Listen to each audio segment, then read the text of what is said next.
Welcome to Democracy Now!, democracynow.org, The War and Peace Report. I'm Amy Goodman. In Southern California, police are reporting at least 12 people have been killed after a mass shooting at a bar in the city of Thousand Oaks Wednesday night. Witnesses say a gunman threw smoke grenades into the Borderline Bar and Grill before firing into a crowd of a few hundred people. The crowd included many students who were there for a college country music night.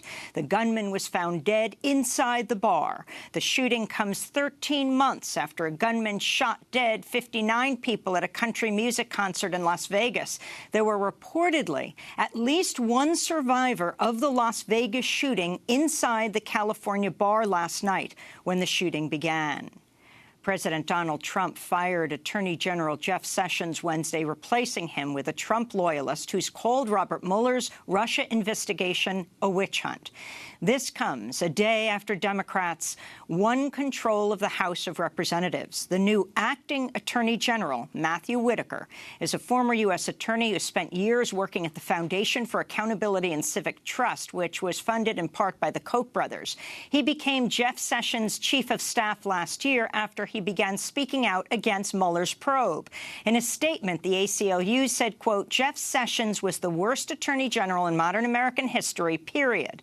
But the dismissal of the nation's top law enforcement official should not be based on political motives, they said. The announcement has prompted major questions about the future of the Russia investigation and whether Trump will target Mueller next. Trump had repeatedly and openly attacked Sessions for recusing himself from the Mueller investigation. Some experts are raising questions about the legality of putting Whitaker in charge rather than the department's number 2, Deputy Attorney General Rod Rosenstein, who had been overseeing the Russia probe. Democratic leaders Nancy Pelosi and Chuck Schumer both called for Whitaker's recusal from the Mueller probe. In an interview with CNN last year, Whitaker speculated about Sessions being replaced and funding to the Mueller investigation being withdrawn. So I could see a scenario where Jeff Sessions is replaced with a recess appointment, and that Attorney General doesn't fire Bob Mueller, but he just reduces the budget so low that his investigation grinds to almost a halt. Trump's naming of Matthew Whitaker as acting Attorney General also raises the possibility the Department of Justice will go after Hillary Clinton. In 2016, Whitaker wrote an op-ed for USA Today in which he wrote he would have indicted Hillary Clinton, saying, quote, FBI director's judgment was that no reasonable prosecutor would bring the case. I disagree, Whitaker wrote. The White House has banned CNN chief White House correspondent Jim Acosta in a move widely condemned as an attack on press freedom. In a statement, CNN said, quote, this unprecedented decision is a threat to our democracy, unquote.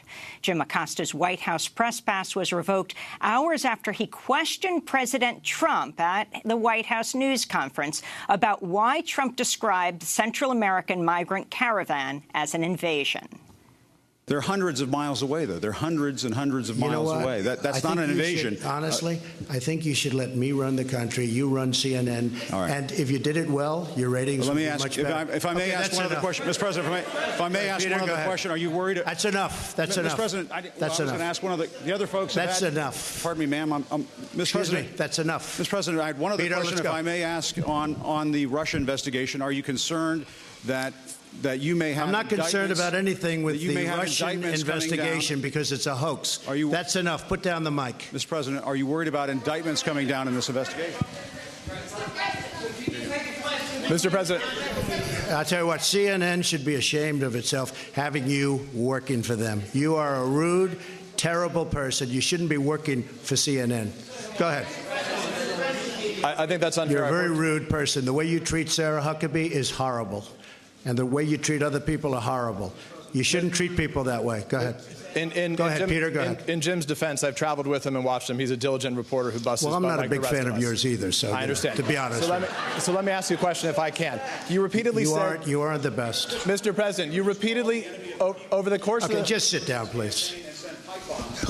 Well, when you report fake news, when you report fake news, which CNN does a lot, you are the enemy of the people. That was President Trump attacking Jim Acosta on CNN. It comes 2 weeks after the network was sent a mail bomb by a Trump fanatic in Florida. White House Press Secretary Sarah Huckabee Sanders defended the decision to strip Acosta of his press badge, claiming he'd, quote, placed his hands on a young woman, referring to the intern who was trying to grab his microphone during the news conference. Acosta quickly responded on Twitter, "This is a lie." Video of the incident does not show Acosta placing his hands on the intern. Trump also clashed with veteran African-American reporter April Ryan and repeatedly told her to sit down as she tried to ask a question about voter suppression. When PBS's Yamiche Alcindor, who is also black, asked Trump about his recent comments declaring himself a nationalist, he responded it was a racist question. On the campaign trail, you called yourself a nationalist. Some people saw that as emboldening white nationalists. Now people are also saying that the president. That's such a racist question. There are some people that say that now the Republican Party is seen as supporting white nationalists because of your rhetoric. What do you make of that? I don't believe it. I don't know. Why do I have my highest poll numbers ever with African Americans? Why do I have among the highest poll numbers with African Americans? I mean, why do I have my highest poll numbers? That's such a racist question. Honestly, I mean, I know you have it written down and you're going to tell me. Let me tell you, it's a racist question. As final ballots from the midterm elections get tallied, a handful of races are still too close to call or will head to runoffs, including 3 Senate races, 12 in the House, and Georgia's governorship, where Democratic candidate Stacey Abrams is refusing to concede as a number of absentee and provisional ballots have yet to be counted. A nonprofit group filed an emergency lawsuit Tuesday to prevent Georgia's Secretary of State Brian Kemp, Stacey Abrams' Republican opponent, from any involvement in election results, including a possible runoff or recount. Turnout for Tuesday's election was higher than any midterm election in the past 50 years, with an estimated 114 million people casting ballots.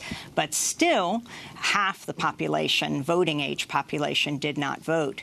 3 Senate races remain undecided. In Arizona, Republican Martha McSally currently leads Democrat Kyrsten Sinema in the Senate race by around 1 percentage point, but over 500,000 votes remain uncounted.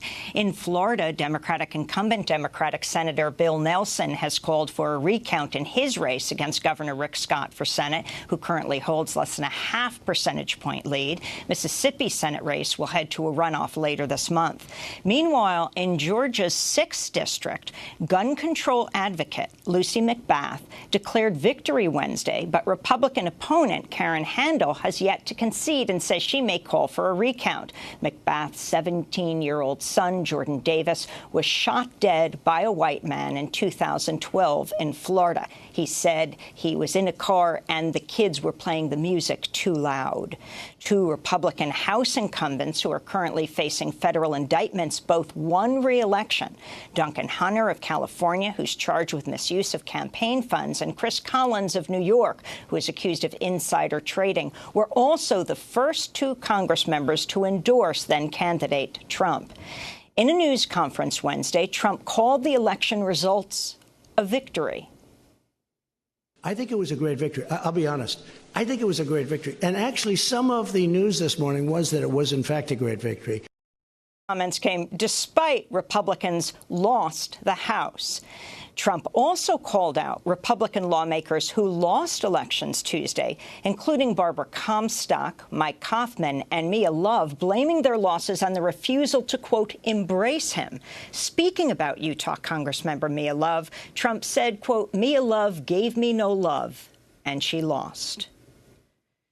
Voters in several states weighed in on abortion rights measures Tuesday. Voters in Alabama approved a sweeping anti-abortion measure that grants constitutional rights to fetuses, embryos, and fertilized eggs.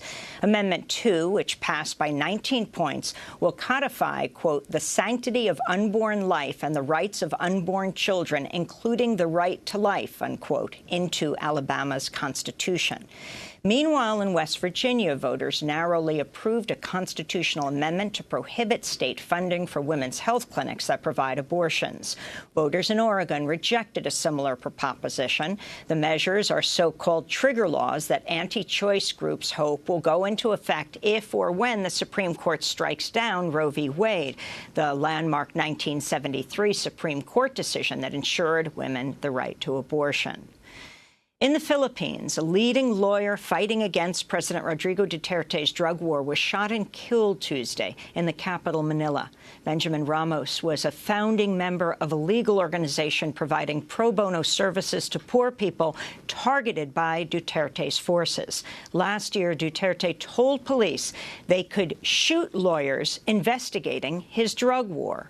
Ramos is the 34th lawyer to be killed since Duterte became president 2 years ago. In Poland, the mayor of Warsaw is banning this year's annual march of far-right groups. The march, which ostensibly celebrates Poland's independence, was attended by 60,000 people last year, with participants chanting slogans including "F off with the refugees" and "Pure Poland, White Poland." The march organizers vowed to go ahead with the event on Sunday in defiance of the ban. Democracy Now! Will be broadcasting from Poland next month for the UN Climate Summit. And in Cameroon, almost 80 students who were kidnapped Sunday in the northwest of the country have been released by their captors. The school's principal and a teacher are reportedly still held captive. No group has claimed responsibility for the abduction, but Cameroon's government has blamed separatists who have been calling for secession of Cameroon's Anglophone regions in the majority French-speaking country. And those are some of the headlines. This is Democracy Now!, democracynow.org, The War and Peace Report. I'm Amy Goodman. And I'm Nermeen Sheikh. Welcome to our listeners and viewers around the country and around the world.